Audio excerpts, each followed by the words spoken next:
اعوذ باللہ من الشیطان الرجیم بسم اللہ الرحمن الرحیم بئس ما اشتروا به انفسهم ان یکفروا بما انزل اللہ بغیا ان ينزل اللہ من فضلی علی من یشاء من عبادی فباؤوا بغضب علی غضب وللکافرین عذاب مہین۔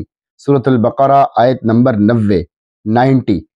حسد کا برا ہو، بئس ما اشتروا به انفسهم، بڑی ہی بری ہے وہ چیز جس کے بدلے میں انہوں نے اپنی جانوں کو بیچ ڈالا۔ یعنی یہودیوں نے جس چیز کے بدلے اپنے آپ کو بیچا ہے، اپنے آپ کو وقف کر دیا، وہ چیز بہت ہی بری ہے۔ آگے بتایا جا رہا ہے کہ وہ کون سی بدترین چیز ہے جس کے بدلے میں یہود نے اپنے آپ کو بیچ دیا۔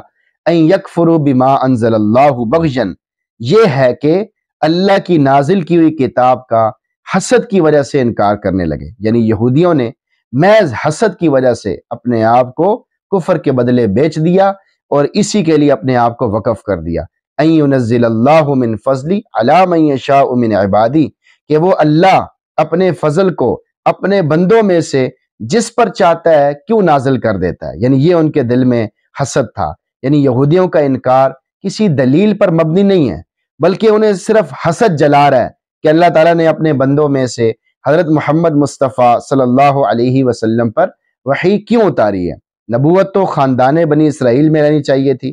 انہیں حسد اس وجہ سے پیدا ہوا کہ بنی اسرائیل نبوت کو اپنا موروثی حق سمجھتے تھے، وراثت میں حق سمجھتے تھے کہ نبوت ہمارے خاندان میں ہوگی۔ فباؤوا بغضب علی غضب، بس انہوں نے غضب پر غضب کو خرید لیا۔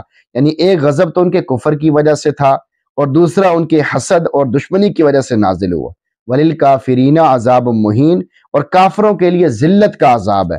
یعنی جو بھی حضرت محمد صلی اللہ علیہ وسلم کی نبوت کا انکار کرے گا انہیں ایسا عذاب دیا جائے گا جو انہیں ذلیل و رسوا کر کے رکھ دے گا۔ آیت میں کہا گیا ہے عذاب مہین، ذلیل کر دینے والا عذاب۔ یہ کیوں کہا گیا؟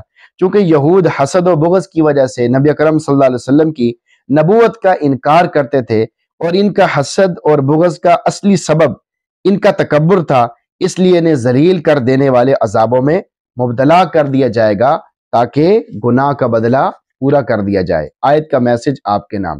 مراتب اللہ رب العزت کی طرف سے ہی ملتے ہیں، رتبے دینی اور اخروی مراتب اللہ رب العزت کی طرف سے بندوں کو عطا ہوتے ہیں، لہٰذا کسی کے لیے جائز نہیں کہ وہ ان پر حسد کرنا شروع کر دے۔ نمبر 2، حاسد حسد کی آگ میں خود ہی جلتا رہتا ہے۔ حسد وہ خوفناک بیماری ہے جو انسان کو اللہ رب العزت کے غضب کا مستحق بنا دیتی ہے۔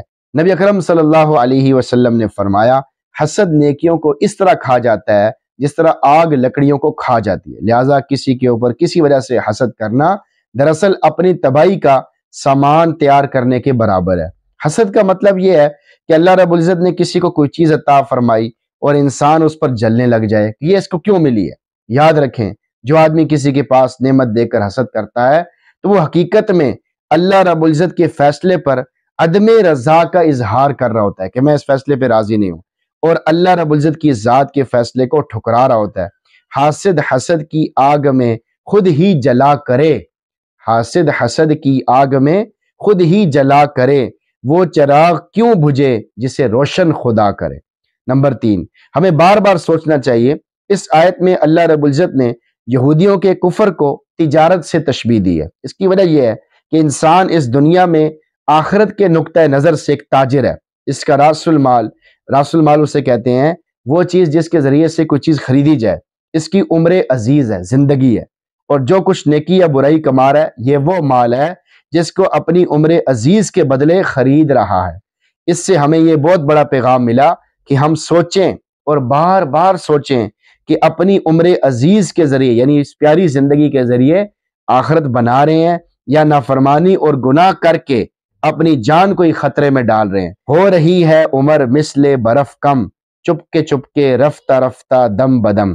تو اس آیت میں 3 میسج بتائے گئے ہیں۔ نمبر 1 کہ رتبے اللہ کی طرف سے ملتے ہیں، کسی کو بھی رتبہ ملتا ہے دینی اور اخروی، نبوت ملتی ہے تو وہ اللہ کی طرف سے ملتی ہے۔ اللہ کا انتخاب ہوتا ہے کہ بھائی کس کو نبی بنانا ہے۔ یہودیوں کا یہ اعتراض بالکل فضول ہے۔ نمبر 2، حاسد اپنی حسد کی آگ میں خود ہی جلتا رہتا ہے، ہر وقت کڑتا رہتا ہے، پریشان ہوتا رہتا ہے، وہ کبھی بھی خوش نہیں ہوتا۔ نمبر 3، ہمیں بار بار سوچنا چاہیے کہ ہم اپنی اس زندگی کے ذریعے آخرت کو کما رہے ہیں یا بگاڑ رہے ہیں۔ اگر آخرت کو بنا رہے ہیں پھر تو فائدہ ہی فائدہ ہے، دنیا میں بھی اللہ سکون دے دیں گے اور آخرت تو بنی جائے گی۔ آخرت میں اللہ تعالیٰ آسانیاں فرمائیں گے، جنت عطا فرمائیں گے، خوشیاں عطا فرمائیں گے، اور وہ پھر خوشیاں نہ ختم ہونے والی خوشیاں ہیں، وہ نعمتیں نہ ختم ہونے والی نعمتیں ہیں۔ اور اگر اس چھوٹی سی زندگی کے ذریعے آخرت کی نعمتوں کو خراب کر لیں گے، گناہ کر کے، نافرمانیاں کر کے، تو پھر آخرت میں ہمیشہ ہمیشہ کے لیے ناکام ہو جائیں گے۔ اللہ تعالیٰ سے دعا ہے کہ اللہ تعالیٰ ہم سب کو عمل سمجھ توفیق عطا فرمائے، آمین۔